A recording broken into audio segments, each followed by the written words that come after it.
चंद्रशेखर आजाद मेरे साथ हैं। सर, आप बैनर लेके बाहर खड़े हैं, तानाशाही बंद करो, युवाओं का दर्द सुनो। आप तो सांसद है, सदन में उठाइए दर्द। सदन चलने देना। विपक्ष और सरकार मिलके, पक्ष और विपक्ष मिलके सदन नहीं चलने दे रहे हैं। सदन चलता तो मैं लगातार कोशिश कर रहा हूं कि नौजवानों के इस दर्द को सुना जाए, और कोई नहीं सुनने वाला।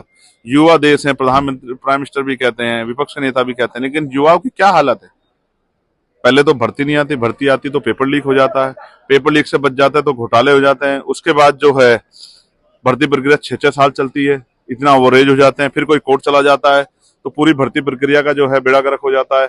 ऐसे में कहीं भी वो युवा जो है यहाँ मुखर्जी नगर में पानी में डूब के मरते हैं, कभी वो युवा जो देश का भविष्य बनने आए थे वो सड़कों पर एक्सीडेंट में मरते हैं, कभी वो युवा सुसाइड करते हैं, कभी वो यूपी पीसीएस के भर्ती में जो है नॉर्मलाइजेशन के विरोध में इलाहाबाद में बैठे नजर आते हैं, कभी वो बीपीएससी के विरोध में बीपीएससी के लिए नॉर्मलाइजेशन के विरोध के लिए बिहार में बैठे नजर आते हैं। कभी सरकार उनको लाठियों से पीटती है, कभी उनकी खाल खींचती है, कभी उनको पानी फेंकती है। तो इस देश में जितना अन्याय नौजवानों के साथ हो रहा है उतना किसी के साथ नहीं हो रहा। पहले उसको बुनियादी तौर पे जो प्राइवेट शिक्षा उसका सामना करना पड़ रहा है, तो गरीब का बच्चा तो आगे नहीं बढ़ पा रहा है। सरकार कह रही है कि सदन तो विपक्ष नहीं चलने दे रहा, हम तो चलाना चाहते हैं। क्या आप और मैं बच्चे हैं दूध पीते? हमें नहीं पता कि सर कैसा कौन नहीं चलने दे रहा है। अगर सरकार चलाने पे आ जाए और स्पीकर साहब तय कर ले तो कैसे रुक सकता है सदन? आप मुझे बताओ।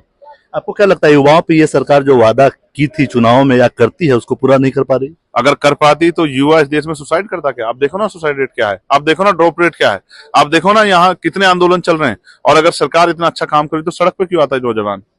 मैं आपको फिर ये कहूंगा, नौजवानों को कुचला जा रहा है। ये युवा देश है, नौजवान देश की रीढ़ है। इस रीढ़ को तोड़ के कुचल के देश आगे नहीं बढ़ सकता। इसलिए सब लोगों को मिलके एक विस्तृत चर्चा पार्लियामेंट में युवाओं के करानी चाहिए। बीपीएड की भर्ती का जो है विषय अभी जो है पेंडिंग में पड़ा हुआ है, लोग परेशान हैं। हम लोग से उम्मीद करते हैं कि चंद्रशेखर जाएंगे, सवाल उठाएंगे, हमारा भला होगा, लेकिन क्या करें जब सदन नहीं चल रहा है और जहां एक तरफ सरकार मन बना के बैठ गई है कि उनको युवा को सुनना नहीं है।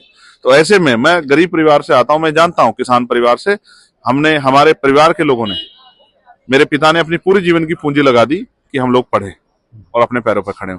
किसान परिवार अपनी जमीन जो है दांव पे लगा देता है।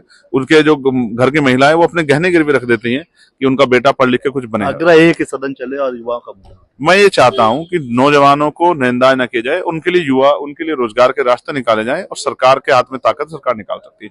मैं विपक्ष से मांग करूंगा कि वो रोजगार पे और नौजवानों की समस्याओं पे पार्लियामेंट में एक विस्तृत चर्चा के लिए जो है प्रयास करे, और सरकार को जवाब देना पड़े, स्टेट सरकारों को भी, कि वो अपने यहाँ जुल्म क्यों कर रही है और नौजवानों को क्यों नहीं सुन रही है।